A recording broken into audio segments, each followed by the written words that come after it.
Всем привет, друзья, коллеги, мотоблочники, трактористы. Значит, после баранования у меня есть такой период, около 2, 3, 4 недель, период такой затишья, при котором можно подготовить свою технику, свои агрегаты, чем я в данный момент и занимаюсь. В общем, притянул я, друзья, в мастерскую свой культиватор и хочу из него сделать глубокорыхлитель. Вот в такой данной комплектации, друзья, культиватор при сплошной обработке идеально работает на глубину, скажем так, около 10 сантиметров. А мне хотелось бы сделать более глубокую обработку, хотелось сделать рыхление почвы.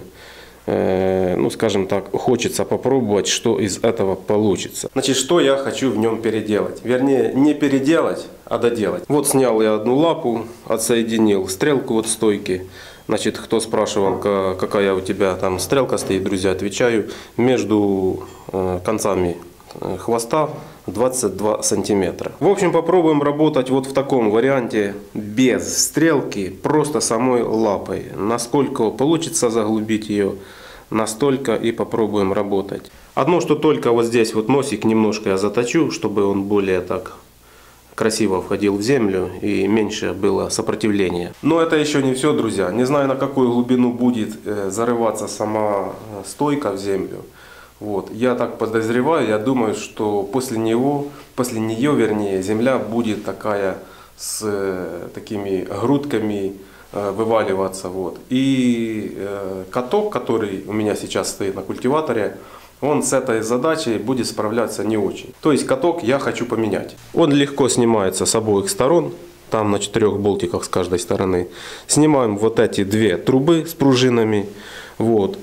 Вместо данных пружин и катка будем делать 2 такие с шипами, я не знаю даже как их назвать, 2 валика с шипами, которые будут вот эту вот всю почву, которая остается после стоек, такая, ну не очень, скажем так, красивая, они будут ее приводить в порядок. Ну в общем, вот такая вот идея, друзья.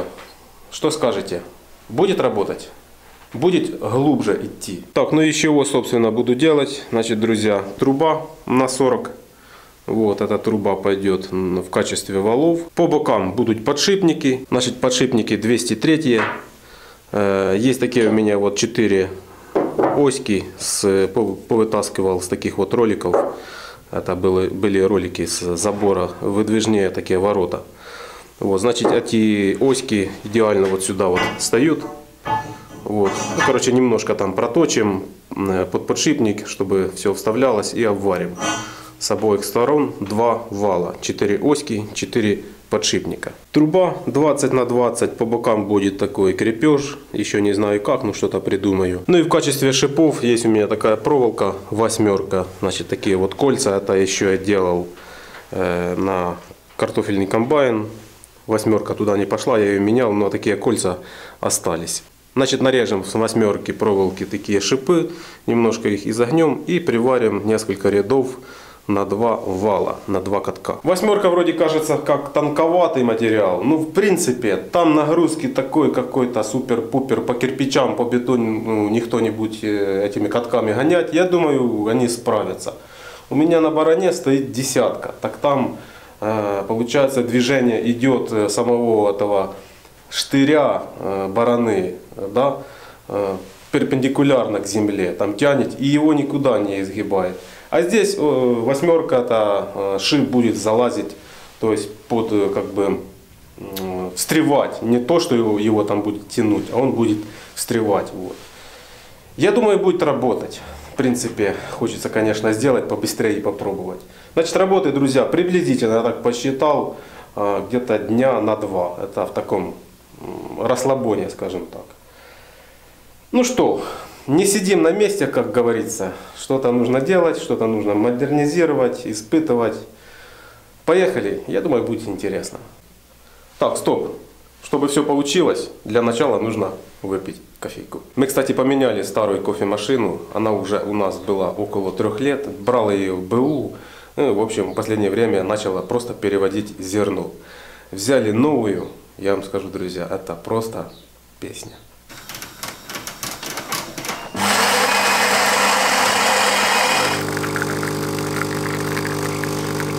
Вы только посмотрите на эту пенку эспрессо.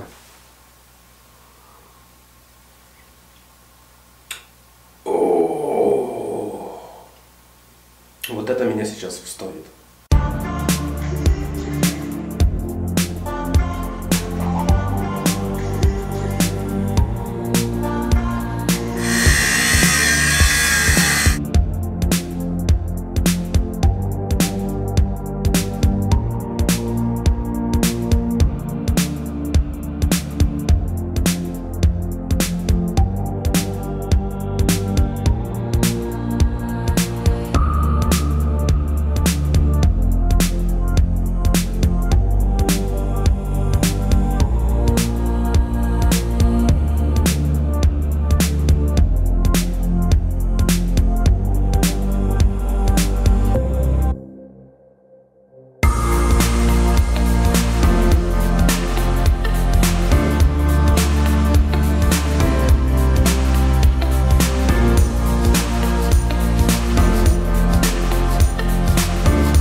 Ну вот, в принципе, друзья, и все. Экспериментальный такой вариант глубокого рыхлителя с такими вот двумя такими ежовыми барабанами, в принципе, полностью готов. Остались только испытания. Установив данные ежики к самому культиватору, я понял, что можно их приблизить еще ближе к самим лапам. И переварил вот этот вон кронштейн, он был вот в этом месте.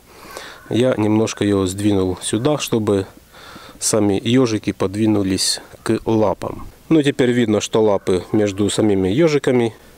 Вот. Там вот. И тут, короче, все как бы отлично. Ну и теперь немаловажен тот факт, что когда ежики сдвинулись, остается больше места у нас для ног. То есть уже я наступать не буду, так как было с пружинами. Значит, сами стойки я немножко вот так вот позатачивал. И думаю, друзья, что они будут работать как долота, будут более глубоко входить в землю и подрывать ее, насыщая тем самым почву кислородом. Ну и может кто заметил, что на переднем валу, на переднем ежике шипы загнуты вперед, на заднем ежике шипы загнуты назад. Друзья, это эксперимент, так что не спрашивайте, посмотрим, как оно будет работать, самому интересно. Ну что скажете, друзья, насчет всего этого? Интересно будет почитать ваши комментарии. Видео уже рыхления почвы, тестирование такого вот глубокого рыхлителя к мотоблоку уже выйдет следующим. Так что дальше будет интересней. С вами был Юрий Сербин. До новых встреч. Пока-пока. Увидимся.